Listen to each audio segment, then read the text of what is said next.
Cek, Assalamualaikum warahmatullahi wabarakatuh. Baik lagi di channel Setma Junaidi.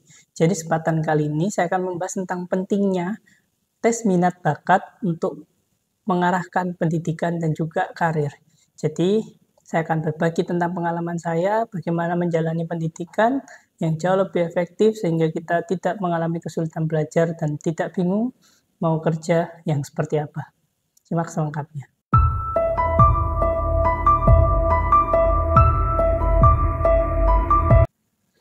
Oke, jadi tes minat bakat ini sendiri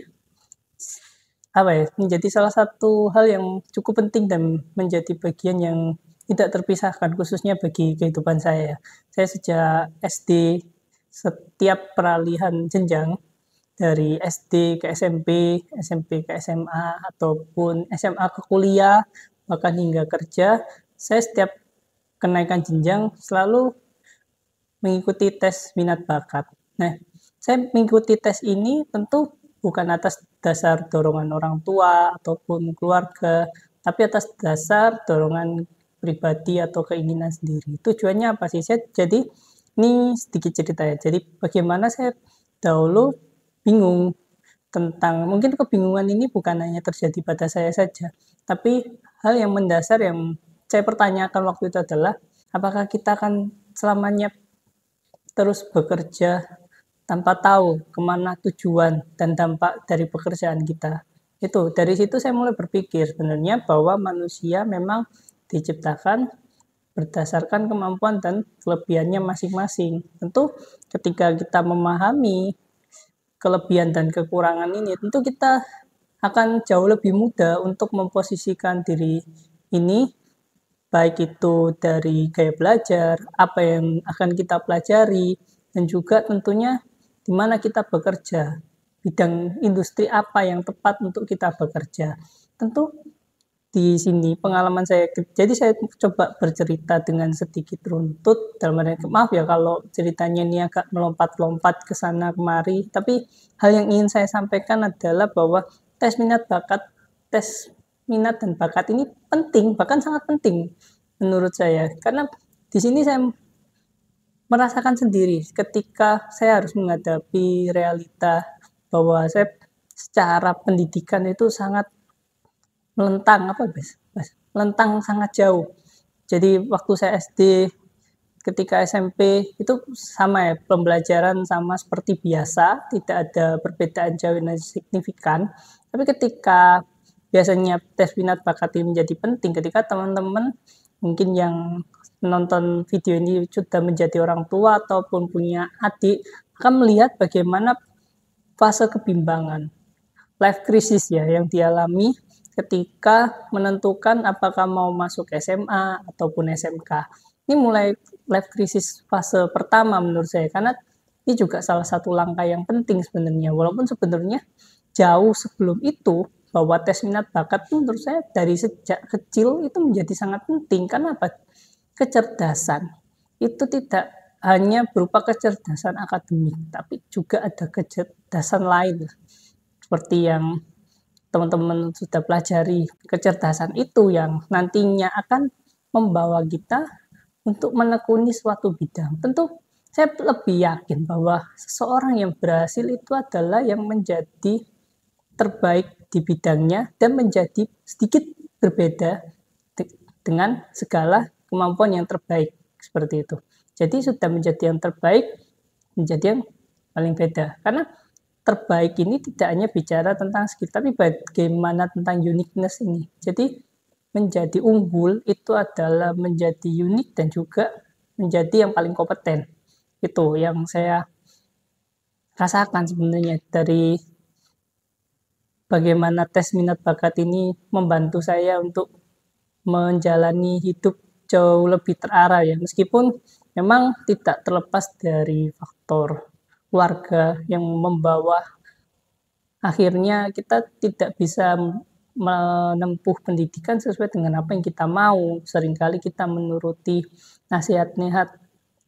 nasihat-nasihat yang sifatnya industrialis, bahwa nanti kamu bagaimana bekerja, kemudian bagaimana nanti dengan masa depan. Itu sesuatu yang memang menjadi dilema tersendiri lah. Tapi terlepas itu semua, bahwa pentingnya tes minat bakat ini menurut saya, kalau dari pemahaman saya, tentu saya mengerti bahwa waktu saya mulai tes minat bakat pertama kali itu saat SD ke SMP, saya menyadari bahwa waktu itu yang dari hasil tes itu, psikolog yang melakukan asesmen kepada saya melihat bahwa saya mempunyai kemampuan linguistik yang cukup di atas rata-rata saat itu. Akhirnya saya merasakan betul apa yang dikatakan psikolog yang mengasesmen saya itu, bahwa hal ini membantu saya ketika waktu belajar bahasa Indonesia ataupun memahami berbagai teks-teks waktu itu. Waktu itu saya suka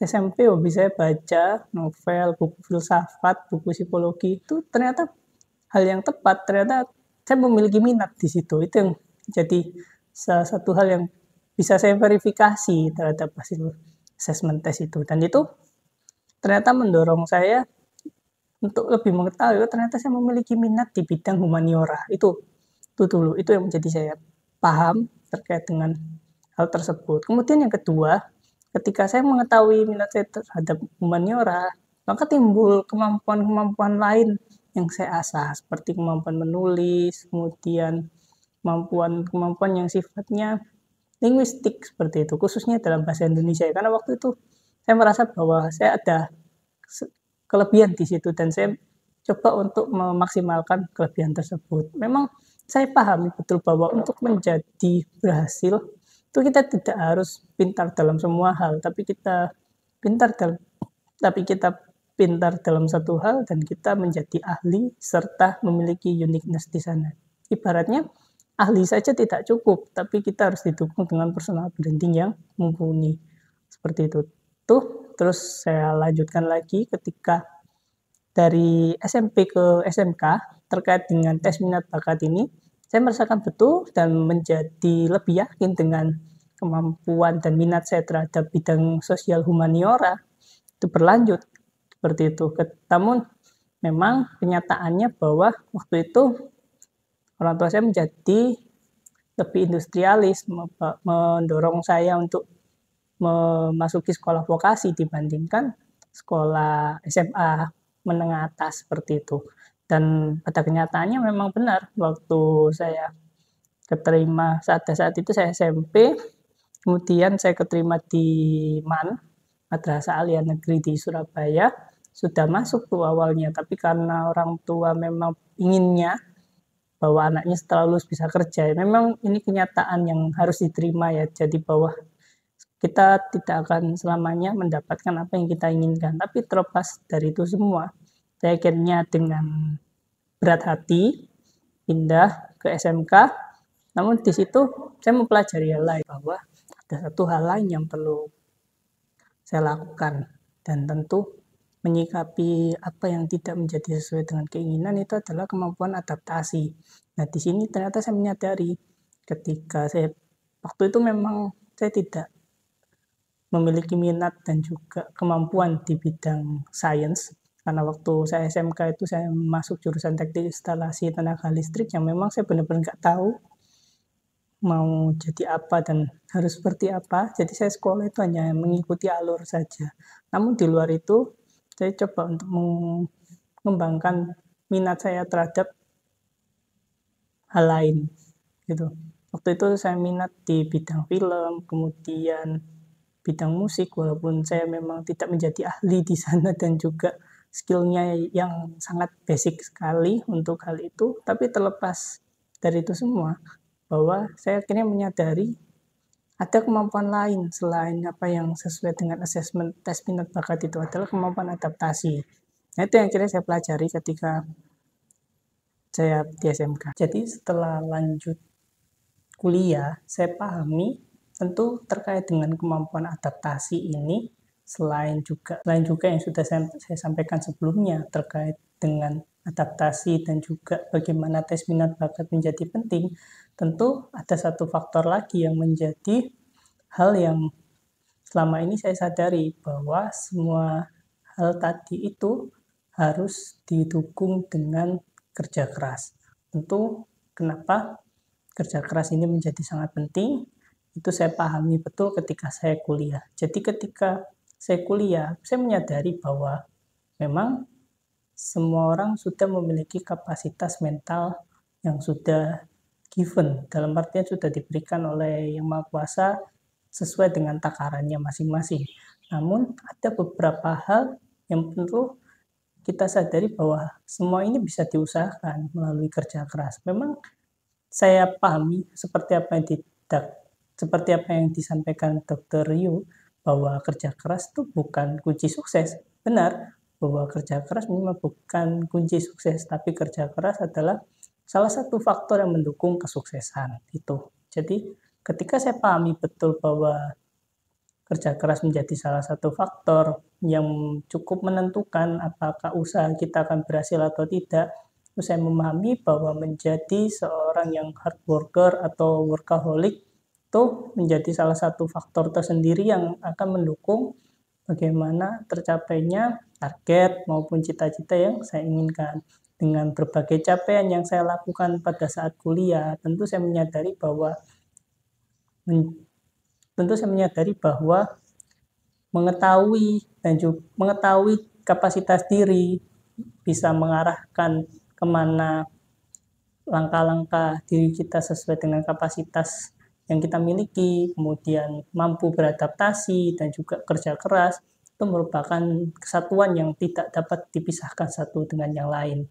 Terlepas dari itu semua, tentu memang salah satu hal utama yang saya patut syukuri adalah bagaimana saya bisa untuk menyadari dengan sangat awal, menyadari sejak dini tentunya tentang pentingnya tes minat bakat dan juga kerja keras serta adaptasi untuk mendukung kesuksesan.